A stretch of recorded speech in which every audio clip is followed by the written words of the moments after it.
Woo! Welcome back, biscuits. I feel so much better having kind of taken it easy last week. I know that, I'm sure that you noticed that there weren't as many videos up on both my channels. And I just kind of took it a little bit easier because a week ago Sunday, I had to go last minute urgently to my midwife's office and get a non-stress test because baby wasn't moving. I'd been having a week of contractions and it was kind of stressful and everything turned out to be good. It was just, I think she and I were both just really tired from having I think it had been 2 weeks straight of contractions every day and night, coming and going. And so, I thought, okay, I'm just gonna have a little sit down. When I sit down, I'm gonna relax. I'll do admin stuff for work. I'll do some planning for future projects and things, but I'll just kind of take it easy. Watch some TV, eat some snacks. I let myself have a little bit more carbs than I would normally have, just to try and kind of calm my body down, and it worked, I gotta say. My contractions have been way less, and baby's been moving way better, and so I think that I was just overdoing it, trying to do too many things all at once this far along. So I am, how far along? Oh yeah, 37 weeks. Ooh, this is the most pregnant I have ever been. Yeah, is it? It totally, yes, because Abraham came at 36 weeks and 4 days. So to hit 37, boom, boom, boom, it's a big milestone. That's very exciting. I did not think I was going to make it to 37 weeks. I thought, I'd had a 36 weeker before. Now I'm 6 years older, so the risk of those things go up. And with Abraham, I didn't have 2 weeks of contractions beforehand, right? I had a lot of Braxton Hicks and contractions things, but not so steadily. So I thought, okay, she's totally going to come at 35 weeks or something, 34, 35, 36. So I'm excited that we made it here because now we're term. So she's totally safe to come whenever she wants. And I'm really glad that I just took those days to be you know what, prioritize your health and your family and just take it on easy. But I want to do a pregnancy update. Woohoo! I will show you, I will pop in here some bump video because I have to stand up for that. And she hadn't grown from 32 weeks to 36 weeks. So that was one of our concerns with her as well. And she finally grew just a tiny bit. And we're just measuring my belly size, and midwife feels the baby through your stomach. But she grew a tiny bit, so that's good, that's wonderful. It was worth the carbs and the relaxation. So tummy is definitely getting bigger. I feel gigantical, but oh hi, we're back. I definitely feel really big and not lumbering, but just not, it's just hard to move around. But she's so much lower than Abraham was at, let's say 35, 36 weeks, right? I remember getting horrible heartburn up until delivering because he was still just lodged up really high in my chest. So that's lovely because the heartburn I'm still getting it, but it's not as bad as it was with Abraham. The last month with Abraham, so what would that would have been 32 weeks to 36 weeks, was excruciating. I almost couldn't eat. My heartburn was so bad with him. So heartburn's better this time around. We'll see if she has more or less hair than Abraham because, she just moved. Because Abraham, horrible heartburn, no hair. Didn't really have any hair until 2. So I don't think that old wives' tale is entirely accurate. Just saying, biscuits.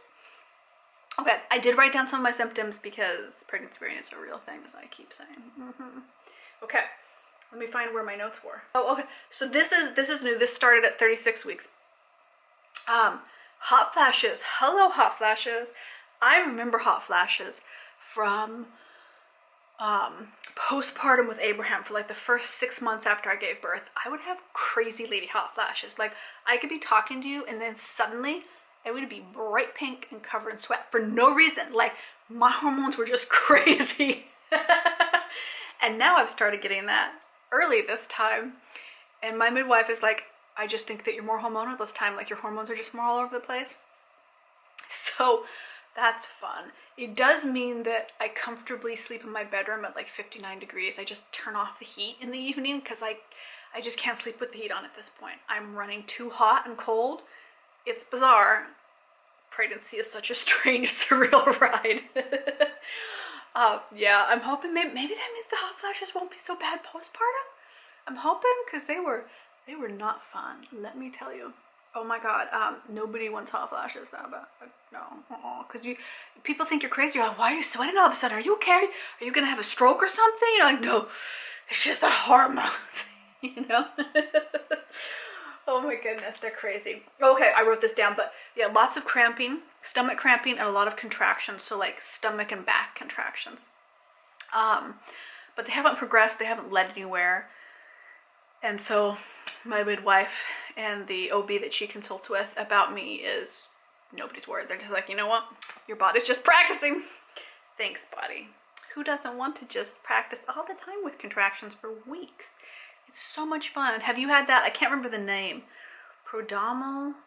It's when your body is having contractions before they actually lead to labor. And it's not really common. My sister got it with her second pregnancy.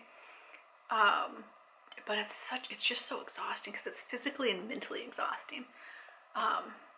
Because I've had some intense series of contractions where I was like, hospital bags by the door. You know, Abraham's overnight bag is by the door. Like, our clothes are set out. Like, okay, I'm just gonna wait until they get closer together, and then it just stops. So it's a little frustrating, I have to admit. Yeah. Oh, okay. So she has definitely moved down. I would say around 35 and a half weeks or so. So like a week and a half ago, she definitely dropped way lower, and I can feel her like pressing on my lady bits. It feels like she's gonna fall out at moments, and I constantly have to pee even when I don't have to pee. Like if I stand up, I go, better go try to pee. And I won't have drunk anything. I don't actually need to pee. She's just really low, hanging out, I think, getting ready. I think those 2 weeks of contractions moved her really low, or a lot lower it felt like, and it really felt like she dropped into place. Oh, her kicks, she's gotten so strong. I know that the midwife said that it seemed like she hadn't been growing. Oh, there she goes again. But she's got like these knees and foot kicks that she does, and sometimes they hurt, like they're strong. Oh my god. I can't remember well enough 6 years ago with Abraham if his kicks were that strong. I felt his movement a lot more because I have a placenta in the front, so it's hard to feel her movement, or harder. And Abraham, I felt a lot more movement, but he like did twists and turns, and he was a, you know, very gymnastics little baby before he was born. And I would say with her, it's more like, you know, she's working on her kickboxing moves. She's gonna kick some booty, and I'm like, do you have to kick my booty? Please don't. Oh my god. I wrote down other ones, but I don't know where I put the other notes. So there you go. I'm still trying to lotion up my belly and chest a lot to try and, you know, help with all the skin changes that happen. I've noticed that my hormones have been going crazy. I talk about this at length on another video on the other channel. I cried at a Super Bowl ad. I watched the G-Pad. It's got Bruce Springsteen in it. It was like about America coming together and stuff, and I cried at it. And I was so embarrassed with myself. I was like, thank God nobody's watching me right now. Because I tell her, it's so beautiful. Okay, we go. Yes, it was embarrassing. I will admit that. I'm not afraid to admit that. It wasn't my proudest moment. My hormones are all over the place. I've noticed that my skin has been breaking out, which it does not normally do. And it feels very like hormonally skin, weird stuff going on. So I think my hormones are just going wild. I don't know what's going on with that. In a couple days, I have a additional scan that they want to do because they want to scan baby's growth because they're a little worried about that. And they want to check on placenta and position and everything, just try to figure out, like, make sure everything's going as it's supposed to, because that's just, you know, I've been having all these weeks of contractions and cramping, and, you know, we had her movement issue, which I will say Abraham did too. He did it like the week before he was born. He had a day where he didn't move, and I had to come in and have the stress test done. And then of course he moves, you know, because you put those things on your belly with the ultrasound machine, and babies move. So I actually waited a long time on Sunday before I called my midwife. And finally I was like, you know what, she's just not moving. Like she should, this is, you know, even through all my contractions, she would still move. But because Abraham had gone through that too, I was like, maybe this is just, you know, before you're getting ready to be born, you're being lazy baby, which is okay. Yeah. Those are all the symptoms I can think of off the top of my head. I've still been having a lot of nausea because the contractions have been so heavy duty. That makes me really nauseous.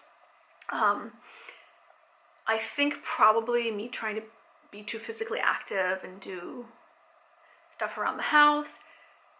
At first I was like, I don't think that contributes, but now having sat for several days on my butt and being lazy, that definitely did calm down the contractions. So I just need to take it easy. I'm getting so excited for meeting her. Abraham and I are both like, oh, when are you gonna come? You know, we talked her through in my tummy, and it's fun to see him be so excited too. I love that. I love that he's so like, when's she gonna come?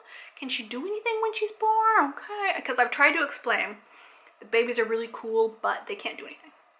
They can't see, they can't move, they cry a lot. So I'm trying to prep him so that it's exciting to be your sister, but she can't be a play buddy. Like she can't run after you and play tag when she's born first thing, because that's one of his hopes. It's like, oh, a buddy that'll play tag with me. I'm like, we're gonna have to wait a little while. Maybe when she can crawl, she can chase you. We'll see. But yeah, it feels very real. I ordered stuff off of my registry with my registry discount, so I've got our supplies ready now. And that makes me feel a lot more calm, because I've been putting it off, and I was like, should I order this? Is this necessary? It's just a splurge. And I didn't buy any like really expensive high-end baby stuff. I was like, it's just too much money, you know? with the pandemic and everything, I'm like, no. So I bought kind of practical, budget-friendly baby stuff, which I will do a video on. I got her a bouncy chair, just like to lay back in, so that I can hopefully get her to take short little naps in there, or put her in there when we're showering or something. You know, keep an eye on her out of the shower door. And I got a pack and play. Woo, woo, woo, woo. That I've been putting off, because I was like, I'll buy a used pack and play. And then my brother got scabies, which I'd never even heard of, because they bought a sofa used off Facebook. And I was like, you know what? No. Soft surfaces, I'll just buy a new. And I got a good deal in it. So it was actually $10 more than the used ones that I'd been seeing. So I was like, okay, I'll just get a new one. And I got a new stroller, which isn't really a stroller, because I have Abraham's old stroller. It works perfectly fine. It's a little beat up, you know, 6 years in. But I bought a wagon stroller. That fits two, so it'll fit her and him for when we're doing neighborhood walks or going to the beach, or, you know, things like that. And I think that it's something that we'll just use for a really long time, because we can take to a farmer's market and fill it up with goodies and have like one kid in there. So that was my biggest splurge, but I bought the cheapest version of it that you can buy. And I'm glad I finally bought that, because it's just calmed me down. I'm like, I'm prepared. I bought my whole postpartum supplies that I need, which I will show you in another video. And so I'm just kind of in a calmer state now, because like I've taken time to relax. It's safe for baby to come at any time. We have the basic necessities, and it's a little bit less kind of, oh, what's gonna happen? I don't know. So that's nice. It's probably a good thing to be calmer. Hormones, man. Pregnant me is even crazier than normal me. And I know this, I realize this, because I remember being crazy with Abraham, but like pregnancy hormones and postpartum, just you wait, postpartum might go even weirder. Hormones are, like, they really affect the way you react to things and interact with the world around you. It's kind of crazy. Oh my goodness. Yeah. So expect some weird talking head vlogs that are just like, oh, here's the baby, I haven't slept. It seems likely. Okay, I'm going to see you in the next video, biscuits. Thank you for coming along for my 37 slash 36 week update.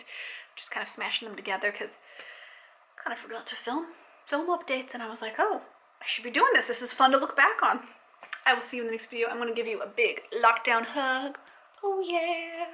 Can't wait until we can go do normal baby activities with her. Yes. Woo. Okay, I'm going to see you in the next video.